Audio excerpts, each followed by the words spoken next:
Živjo, jaz sem Tina Arnuš Pupis, sem pisateljica in pesnica, po izobrazbi sem socialna pedagoginja. Več let sem poučevala v šoli in takrat sem po dolgem času spet prišla v stik z otroško literaturo in je tudi mene poneslo nazaj v moja otroška leta. Ko sem bila majhna, sem namreč zelo rada pisala, tako pesmi, spise, zgodbe. Potem je ta pisateljska žilica za nekaj let zamrla, ampak se je ob stiku z mladimi bralci zopet prebudila.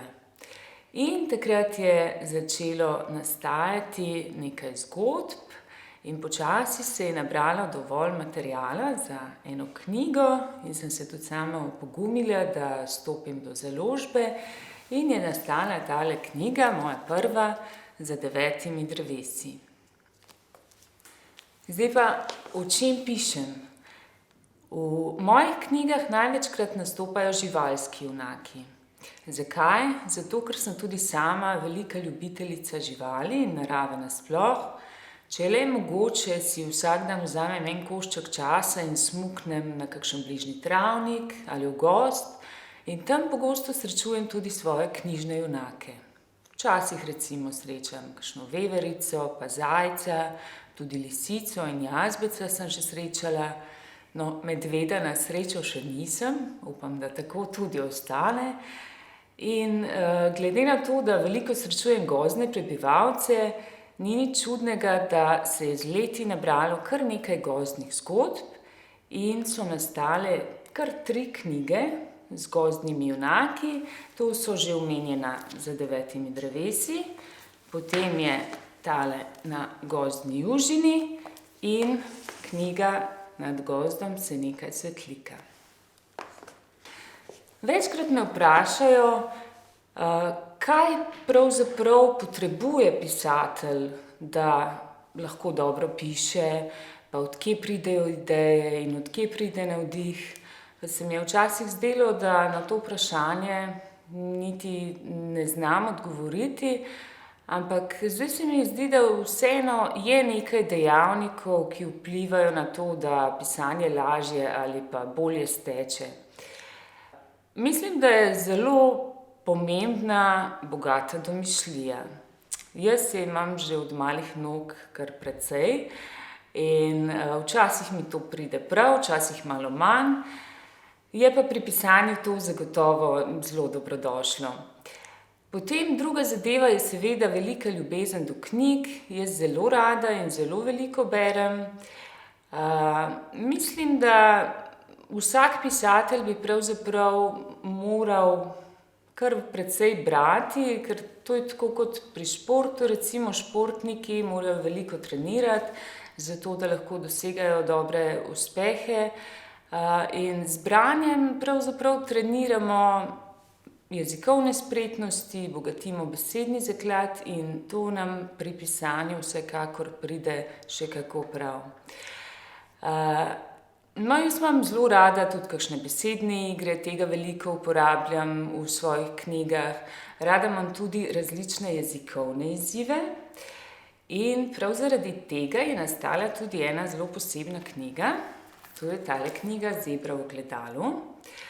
Zakaj je ta knjiga tako posebna? Zato, ker se lahko bere kar z obeh strani. Lahko jo berete od začetka do konca in tudi nazaj. In tako dobite 2 različni zgodbi. Obe zgodbi govorita o zebri, ki se ogleduje v vodnem ogledalu. Vas pa toplo vabim k branju, da preverite, v čem ste si zgodbi različni. No, potem pa je še ena zadeva, ki precej vpliva na moje pisanje. Gre za eno mojo tako osebno lastnost, mogoče malo povezana tudi z mojim strokovnim področjem.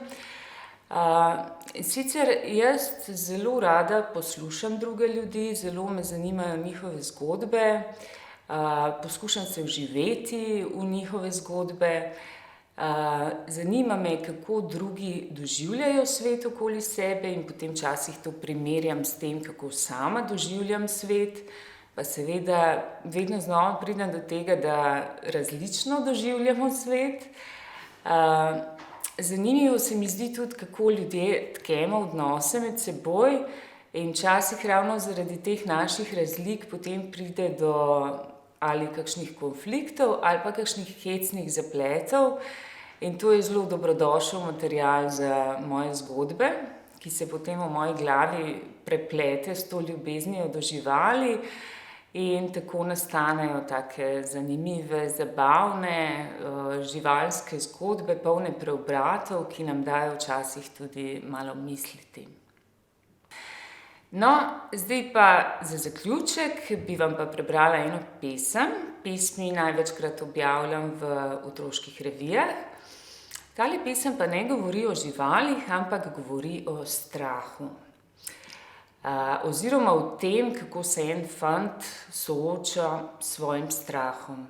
Zdaj, pesem je seveda namenjena mlajšim bralcem, ampak če smo čisto iskreni, imamo tudi odrasli ponavadi kakšne strahove skrite v omarah, tako da mogoče bo tudi kakšen starejši poslušalec v tej pesmi našel navdih. Takole. Pesmi je naslov Strašen strah, gre pa tako. Tam v svitovi omari, tam prebiva strašen strah. Svit ukrade sladki spanec, vso noč žene ga v preplah. Pa se svit je sam odločil, da bo strahu vetra dal. Lastno ročno se soočil z njim in končno se naspal. Prav pogumno je odprl vrata, glasno vzkliknil bu! In ojoj, kaj je sledilo? Strah je umrl od strahu.